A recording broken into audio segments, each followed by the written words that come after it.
तो प्रॉब्लम है 9.40। क्वेश्चन है h is equal to 40 cos 10 का power 8t minus beta z unit vector ax ampere पर metre in a region for which conductivity is 0 and mu is equal to mu naught and epsilon is equal to 4 epsilon naught. Express h in phasor form and calculate displacement current density. Clear? कैसे निकालेंगे इसको दो तरीका से बना सकते हैं। तो हम करते हैं इसे फेजर के टर्म में बनाते हैं। आप जानते क्या हो कि अगर यहाँ पे जो है h जो है क्या है 40 cos 10 का power 8t minus beta z unit vector ax। Okay, तो जैसे आप जानते होंगे कि जैसे कि i is equal to I nought E का पावर j 5, इसको कैसे लिखते हो आप I0 cos 5 plus j sin 5, है ना। तो ये I not cos 5 not plus j I not sin 5। तो ये जो ऐसा क्या है रियल कंपोनेंट है। तो इस I नॉट cos 5 को आप क्या लिख सकते हैं real component of I0 e j 5। Clear? Same चीज यही यहाँ पे। तो कैसे लिखेंगे इसको हम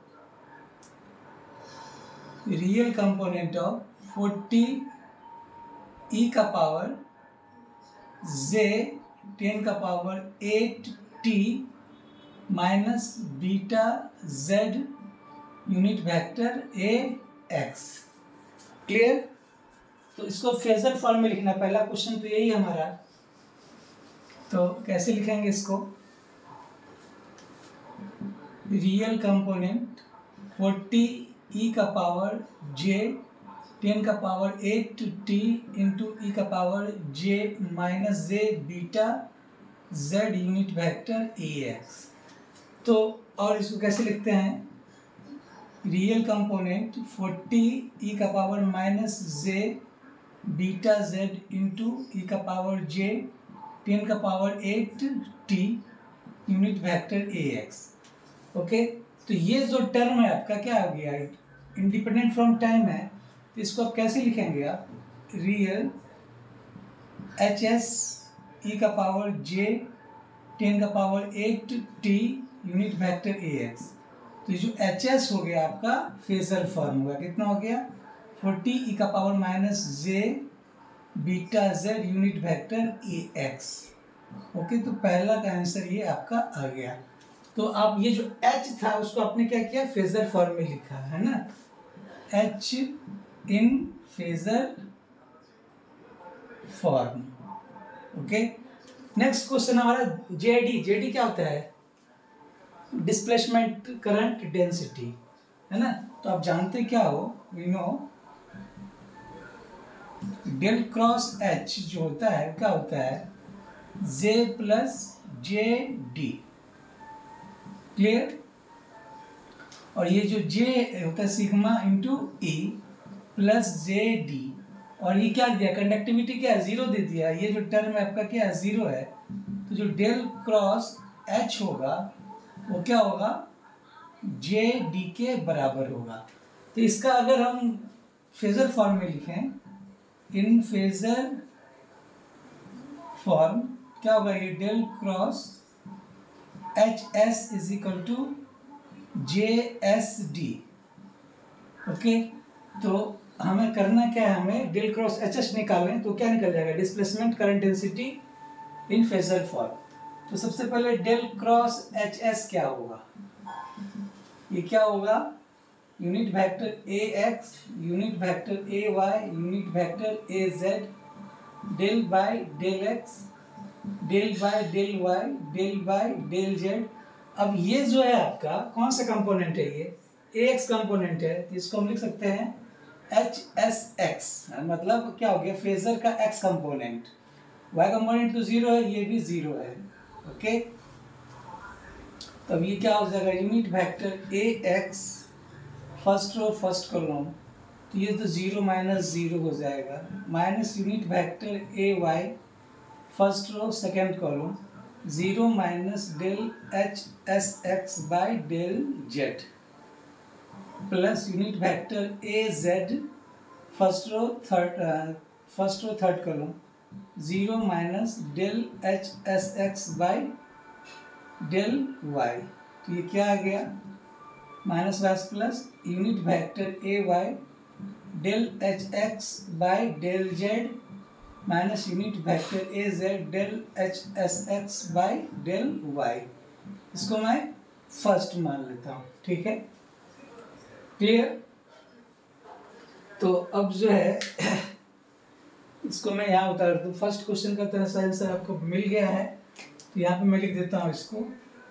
एच एस क्या है 40 ई का power minus J beta Z unit vector A x. Okay, इसको मैं मिटाऊं। ओके, और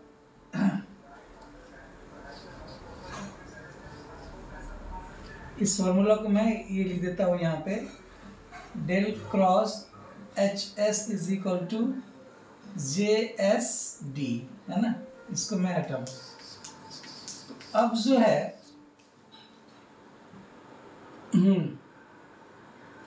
तो ये जो है आपका del H S X by del Z, ये क्या हो जाएगा del by del Z. H S कितना है 40 ई का power minus J beta Z. तो ये जो आप सॉल्व करेंगे तो ये 40 ई का power minus J beta Z और जो जेड का जो कोफिशिएंट क्या है माइनस जे बीटा। ओके, ये क्या आ जाएगा माइनस जे बीटा 40 ई का power minus J beta Z. Clear. अब हमें H X by H Y निकालना है। Del H S X by del Y, del by del Y 40 e का power minus J beta Z. तो यहाँ पे क्या देख रहे हो कि जो X Y component Y term तो है ही नहीं, इसका मतलब ये क्या पूरा पूरा कांस्टेंट हो गया वाई के रिस्पेक्ट में, ये क्या हो गया 0। सो पुट इन फर्स्ट, यही है ना। तो जो डेल्टा क्रॉस एच एस है वो क्या हो गया यूनिट वेक्टर ए वाई, इसका वैल्यू कितना आ गया है माइनस जे बीटा 40 ई का power minus J beta Z. Clear. और ये तो 0 आ गया है minus unit vector A Z into 0। Okay, तो ये क्या हो गया माइनस जे बीटा 40 ई का power minus J beta Z और डेल्टा क्रॉस एच एस क्या है आपका जे एस डी है, ये क्या हो गया जे एस डी। ये आपका हो गया displacement current density in phasor form. तो ये हो गया this is in phasor form. Okay, तो इन टाइम फॉर्म में क्या हो जाएगा जो है एट ए पॉइंट फॉर्म में जो है क्या होगा, इसको ई के पावर जे से मल्टीप्लाई कर देंगे तो जो जे होगा वो क्या होता है जे एस डी ई का पावर जे ओमेगा टी से मल्टीप्लाई कर देंगे, है ना। अभी जे एस डी कितना है माइनस जे बीटा 40 ई का power minus J beta Z ई का पावर जे ओमेगा टी। ओके, तो एक टर्म इसमें जो है माइनस जे है, तो इसको आप कैसे लिखोगे माइनस ई का पावर जे पाई बाय 2। मैंने बताया था आपको कि इस जे को आप इस तरह लिख सकते हो। ओके, तो ये क्या हो जाएगा बीटा 40 ई का power minus J beta Z ई का पावर जे omega T.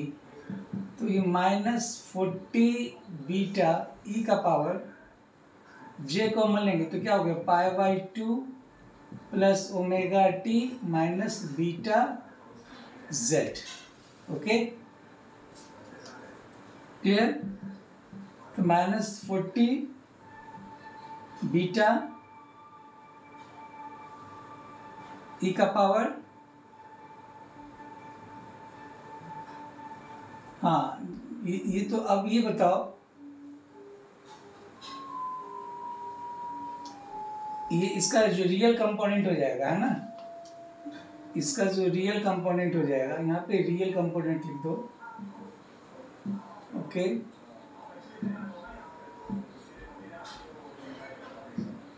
Real component,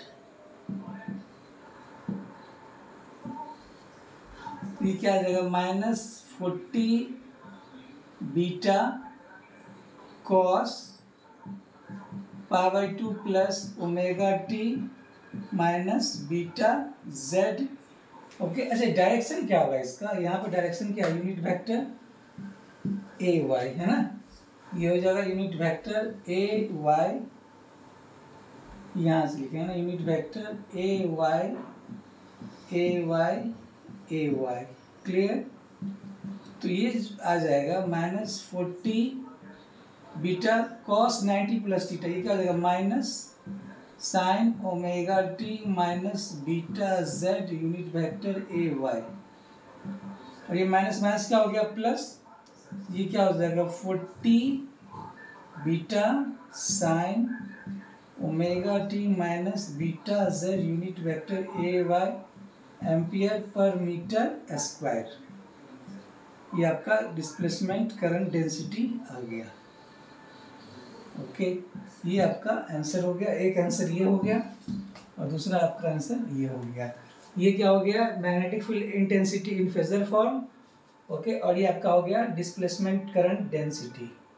clear? आशा करते हैं आपको ये समझ में आया होगा, है ना? Thank you.